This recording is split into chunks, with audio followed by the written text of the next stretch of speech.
পশ্চিম মেদিনীপুরের গড়বেতা, আর এখানেই লুকিয়ে আছে ওয়েস্ট বেঙ্গলের গ্র্যান্ড ক্যানিয়ন গঙ্গনি।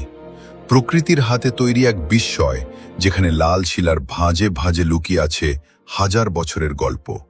শিলাবতী নদীর তীরে হাজার বছরের জল আর হাওয়ার ক্ষয়ে গড়ে উঠেছে এই অনন্য শিলা গঠন।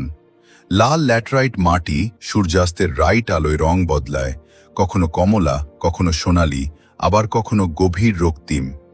গঙ্গনির ক্যানিয়ন আসলে এক ধরনের অ্যারোশন ক্যানিয়ন।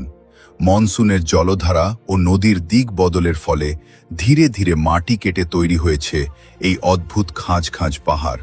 যতই ক্ষয় হচ্ছে ততই বদলে যাচ্ছে এই ভূদৃশ্যের চেহারা। আজ গঙ্গনি জনপ্রিয় পর্যটন কেন্দ্র। বহু ভ্রমণপ্রেমী প্রতি সপ্তাহেই এসে দাঁড়ান এই অদ্ভুত প্রাকৃতিক শৈল্পিক ভাস্কর্যের সামনে। উঁচু ভিউ পয়েন্ট থেকে নিচে তাকালে যেন মনে হয় সময়ের মধ্যে দাঁড়িয়ে আছে বিশাল কোনো মরুভূমির খাত। স্থানীয় লোককথায় গঙ্গনির রাক্ষসের গুহা বা দানবের খাত নামেও ডাকা হয়। একসময় আশেপাশের গ্রামগুলোতে এই স্থান নিয়ে বহু রোমাঞ্চকর গল্প প্রচলিত ছিল।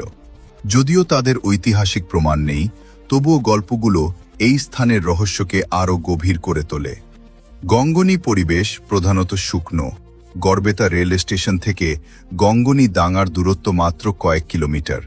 ভোর কিংবা বিকেল দুই সময়ই এর সৌন্দর্য অন্যরকম, তবে খাড়াই অংশে নামার সময় অবশ্যই সতর্ক থাকতে হবে।